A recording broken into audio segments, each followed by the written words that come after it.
My name is John Passfield, and the title of this reading will be John and the Universan, Video 11, A Visit to Chichen, Itza, Part 2. So here's my book, John and the Universan, Nothing is Known. Two entities inside a beat-up old spaceship. Who are they?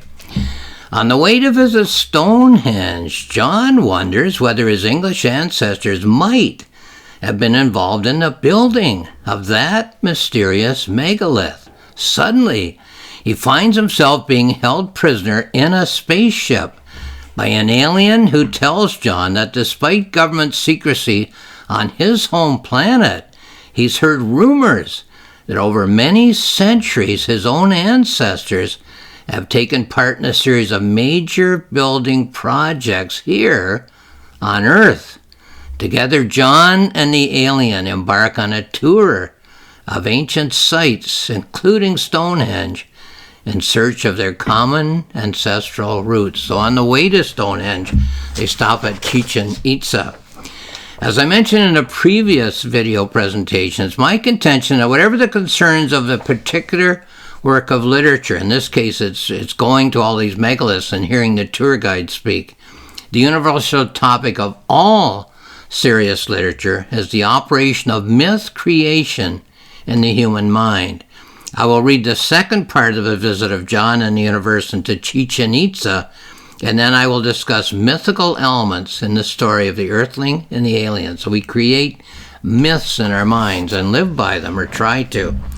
Let's go to page 41 and see what John and the Universan are up to. So here's page 41. Well, I hope you enjoyed your breakfast as well as I did, says our Chichen Itza guide, as we all settled back in the seats of our air-conditioned coach.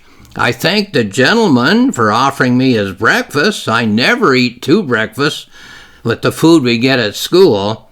If you need me, sir, I'll still be your guide at noon. The Universan never eats, but it's not remarked at all.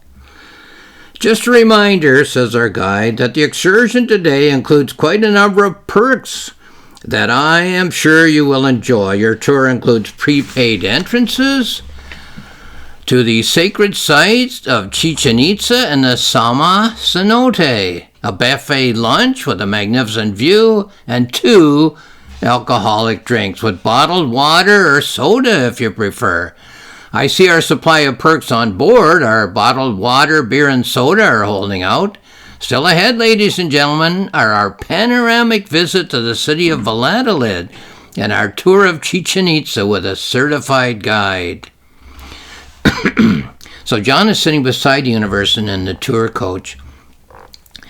Time had gone by, John, continues the Universan. Our elites had lost contact with the elites who dwelt on the earth. My generation was alive by this time.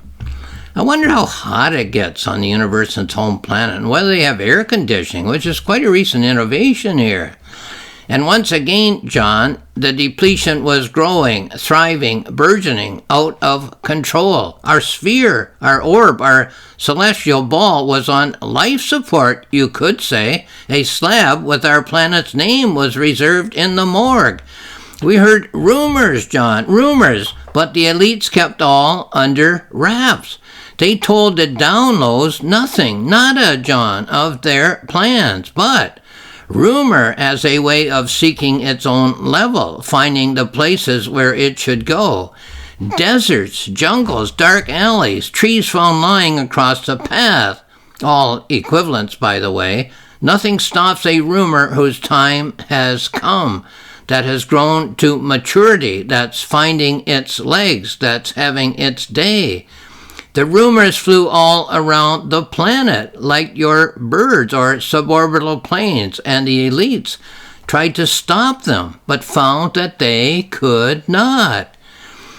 Tongues whispered in ears, John, I'm using human terms, that our leaders were debating, John, discussing among themselves as to whether the depletion of our resources was getting so bad, John, so extreme, so severe, so threatening, that they should seek contact with the Earth elites again, that they should send out probes to find out whether your leaders were in need of help to construct some earthly, gigantic tomfooleries again, that help John set the hen house. We don't have hens either, John, though we do have a similar conundrum to the earthly one about the chicken and the egg in a roar. So, a big crisis on the Universan's home planet.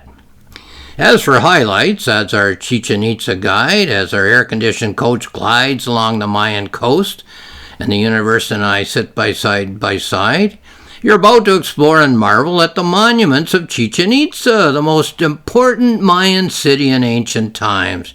You'll be amazed at a magnificent building such as the Temple of 1,000 Columns, and swim in the cold and historical waters of the sacred cenote.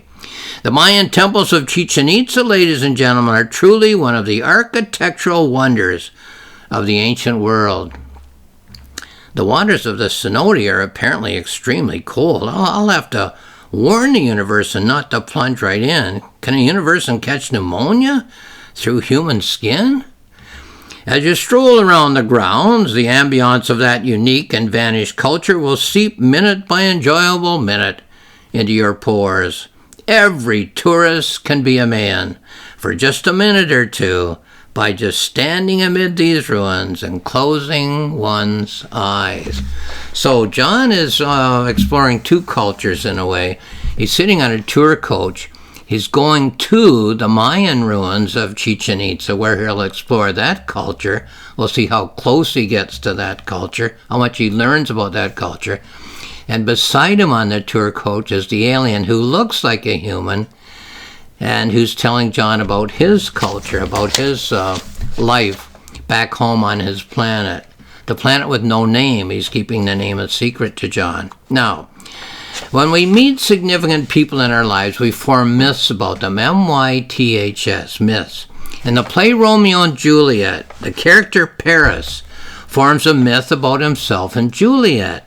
In the Paris myth of that play, Paris sees himself as a perfect husband for Juliet, and he sees Juliet as the perfect wife for him. His agenda in that play is to make the Paris and Juliet myth into an everyday reality. Unfortunately for Paris, Juliet does not form a myth in her mind about herself and Paris. Juliet does not form a myth of Paris as the perfect husband for her, and she does not form a myth of herself as the perfect wife for Paris. Hence, Juliet and Paris do not have a shared myth. Romeo and Juliet have a shared myth. Juliet and Paris do not have a shared myth. The lack of a shared myth is the explanation of the human phenomenon that we call unrequited love. So strong is the myth that Paris creates in his mind about himself and Juliet that he visits the tomb of Juliet after her death and pledges his undying love. So, what does the story of Paris, of the play Romeo and Juliet, have to do with the story of the alien and the earthling in this novel? Well, if we change the term unrequited love to unrequited myth, perhaps we can ask, is there a variation on the topic of unrequited myth? In the story of this novel, John and the Universan, nothing is known. Now, in terms of these readings, we're only about halfway through the novel, but something to keep in mind. Is there myth building going on in this story? And are the characters building shared myths, or are they building separate myths? Even perhaps clashing myths, myths that can't both come to reality without one being defeated and one being victorious, but leave that for now. Here then is my book, John and the Universan, Nothing is Known. It's found on Amazon where there's information. My publisher's website is roxmillspress.com where there's more information as well. On my website, which is johnpassfield.ca, there's two free books. One is the planning notebook that I wrote as I was planning on writing this novel. And the other is the reflective journal that I wrote as I was polishing this novel. So have a look at johnpassville.ca if you'd like to read about this book. Lastly, I'll say thank you for watching this video.